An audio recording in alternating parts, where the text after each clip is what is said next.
একজন বাজারে আপনি আছেন, আলুর দাম 40 টাকা 45 টাকা, এই 100 জন হিন্দু যদি কিনে, আমার 76 জন তো হিন্দু কিনছে, ক্ষতি হচ্ছে কার?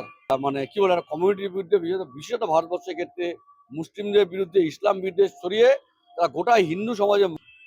দেখুন, আপনি যদি মানে আরএসএস এর যদি আপনি আইডিওলজি পড়েন, আপনারা, আমার ধারণা অনেকেই পড়েছে, আপনারা যথেষ্ট অবগত যে তারা যেই ধরনের কাজকর্ম করে। আমি যদি খুব একটু মোহাম্মদ আকলাখের কথা বলি, বা রিসেন্ট মালদার যে শ্রমিক, যে রাজস্থানে কাজ করতে গিয়ে যারা আরএসএস বিজেপিতে খুন হয়েছে, মতি আলী, তার যদি মেডিকেল রিপোর্ট আপনি দেখেন, তাহলে আপনি বুঝতে পারবেন যে এদের কিভাবে তৈরি করা হয়।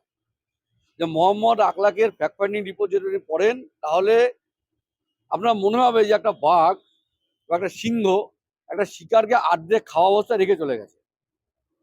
ঠিক একই কথা মালদার যে শ্রমিক রাজস্থানে কাজ করতে গেছিল মতি আলী, তার ব্যাপারে বলা যায় তাকে এমন ভাবে মেরেছে।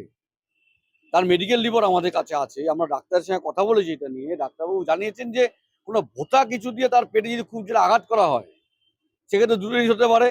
এক, কোনো বাঁশ বা লাঠি দিয়ে প্রচন্ড মারা, অথবা হাত দিয়ে জোরে ঘুষি মারা, অথবা তার পেটের উপর দাঁড়িয়ে লাফানো।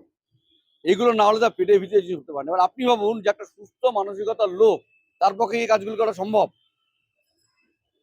তাদের রাজনৈতিক ট্রেনিং, তারা আরএসএস এর ছোটবেলা থেকে যেইভাবে গড়ে তোলে, সেটা যে কোনো সুস্থ সমাজের পক্ষে ভয়ঙ্কর। তাদের যারা সদস্য আছে, তাদের যারা বক্তব্য দেয়, তারা যে কথা বলে, তাদের যে অ্যাটিটিউড, তাদের যে বডি ল্যাঙ্গুয়েজ, যে কোনো সুস্থ সমাজের পক্ষে ভয়ঙ্কর। এটা তাদের রাজনীতি তারা কিভাবে তৈরি করছে, এটা আমাদের কাছে আশঙ্কার। এবং এর থেকে আমাদেরকে মানবাধিকার কর্মী বা আপনাদের সাংবাদিক বন্ধু যারা আছেন, তাদেরকে এগিয়ে এসে আমাদের এই কাজটা হাতে করতে হবে, নাহলে ভারতবর্ষকে আমরা বাঁচাতে পারবো না, এই উপমহাদেশকে আমরা বাঁচাতে পারবো না। সবাই জানেন যে বিড়াল দেখবেন গরম দুধে বাটির চারপাশ দিয়ে ঘোরে, সে ঘরে মুখ দেয় না। মণিপুর আরএসএস বিজেপির কাছে গরম দুধ, সেখানে মুখ দিতে পারছে না, কারণ গোটা গরমটা তারা করেছে, গোটা বিষয়টাকে তারা ইন্ধন দিচ্ছে। এবং আপনি যদি এই এই এই রবিবার ইন্ডিয়ান এক্সপ্রেসে এখানকার যে মুখ্যমন্ত্রী বীরেন সিং, মণিপুরের মুখ্যমন্ত্রী, তার বিস্তারিত একটা লাইফ হিস্ট্রি বেরিয়েছে, দেখবেন, সেখানে দেখলে আপনি বুঝে যাবেন যে তারা কিভাবে শুধু মোদী এবং অমিত শাহ, বীরেন সিং এর প্রতি বহুবার অনাস্থা, তাদের বিজেপি নিজের ওইখানকার যে এমএলএ, তাদের অনাস্থা থাকা সত্ত্বেও শুধুমাত্র মোদী এবং অমিত শাহ তাদের মদত আজকে বীরেন সিং এর টিকে। ফলে এটা পরিষ্কার বোঝা যাচ্ছে যে এটা বিজেপির একদম উচ্চ মহল, আরএসএস এখন উচ্চ মহল থেকে মণিপুরটা ঘটানো হচ্ছে। এবং তারা একটা সেইখানে এথনিক ক্লিনজিং যেটাকে বলে, যে একটা সম্প্রদায়কে পুরো নিধন করে দেওয়া, যেই কাজটা তারা মুসলমানদের বিরুদ্ধে করতে নেমেছে আজকে মণিপুরে এবং গোটা উত্তর পূর্বাঞ্চলে কুকি যে কমিউনিটি আছে তাদের বিরুদ্ধে করতে নেমেছে। এবং সেই ক্ষেত্রে তাদের হাতিয়ার হচ্ছে এরা নাকি গাঁজা চাষ করে বা হেরোইন চাষ করে, মানে কুকুরকে মারার আগে তাকে পাগল বলে প্রচার করো। এই যে রাজনীতি, এই রাজনীতি আরএসএস বিজেপি তারা করে যাচ্ছে। মুসলমানদের ক্ষেত্রে যা করেছে, আজকে কুকিজ কমিউনিটির ক্ষেত্রে তাই করছে, খ্রিস্টানদের ক্ষেত্রে তাই করছে, আগে বৌদ্ধদের ক্ষেত্রে তাই করেছিল, এবং আগামী দিনে অন্যান্য যারা সংখ্যালঘু লোক আছে তাদের বিরুদ্ধে একই কাজই করবে। কুকুরকে মারার আগে কুকুরকে পাগল বলে প্রচার, ভালো কুকুরকে মারতে গেলে আপনাকে প্রথমে পাগল বলে প্রচার করতে হবে, সেটাই আছে। বাংলাদেশের হিন্দুদের প্রতি সত্যি কি দরদ আছে?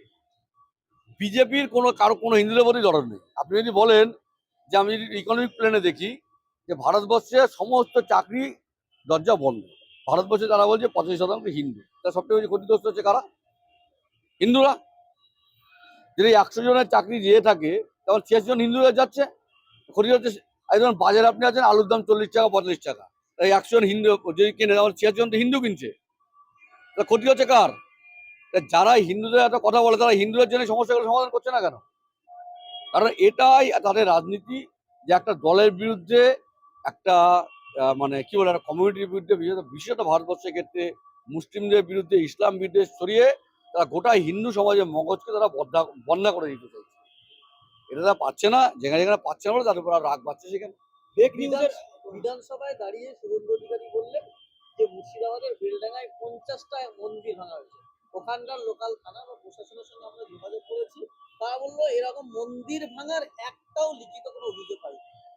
শুনুন, আরএসএস বিজেপির গোটা রাজনীতিটাই মিথ্যার উপর দাঁড়িয়ে, মিথ্যা এবং ইসলাম বিদ্বেষ, এখন খ্রিস্টান বিদ্বেষ, দলিত বিদ্বেষ, আদিবাসী বিদ্বেষ, তার উপরে দাঁড়ানো। ফলে এইটা একটা বিদ্বেষ তৈরি করার জন্য কথাটা বলা, যে তারা ক্রমাগত যে বিদ্বেষের যে আগুন তারা জ্বালিয়েছে, তাদের সবসময় তাদেরকে কাঠ দিতে হবে, নাহলে আগুনটা তো জ্বলবে না।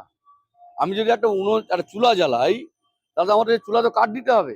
সেটা সমানে কাট আর চুলা জ্বালিয়েছে, বিদ্বেষের চুলা, ইসলাম বিদ্বেষের চুলা জ্বালিয়েছে, তাদের প্রতি মুহূর্তে কাট দিয়ে যাচ্ছে। ফেক নিউজের আতুর ঘরে হয়ে উঠেছে পশ্চিমবঙ্গের স্ট্রিম মিডিয়াগুলি, এই বিষয়ে শুনুন, ফেক নিউজ আতুরঘর আপনি বলছেন, আমি বলবো ফেক নিউজ একটা ইন্ডাস্ট্রি, হেড ইন্ডাস্ট্রি, একটা ঘৃণার একটা কারখানা, ঘৃণার শিল্পায়ন, ইসলাম বিদ্বেষ, দলিত বিদ্বেষ, খ্রিস্টান বিদ্বেষ শিল্পায়ন ভারতবর্ষে হয়েছে, এবং ফেক নিউজ হচ্ছে তার প্রোডাক্ট। ফেক নিউজের পণ্য, যেটা আপনি প্রতিদিন দেখতে পারেন, এবং ইন্ডাস্ট্রিতে প্রচুর লাভ হচ্ছে, তারা ভিউয়ার পাচ্ছে, টিআরপি পাচ্ছে, ফলে তারা অ্যাড বেশি পাচ্ছে, তাহলে তার যদি এই হেড ইন্ডাস্ট্রি তারা চালাচ্ছে। এটা কোনো ফেক নিউজ ফ্যাক্টরি, এটা হেড ইন্ডাস্ট্রি, এবং যার প্রোডাক্ট হচ্ছে ফেক নিউজ, এবং যেটা তাদেরকে প্রচুর পরিমাণে পয়সা দিচ্ছে। এবং আপনারা জানেন যে কর্পোরেটটা পয়সাটা কিছু বোঝে না, তারা মুনাফা লুট তার ধর্ম।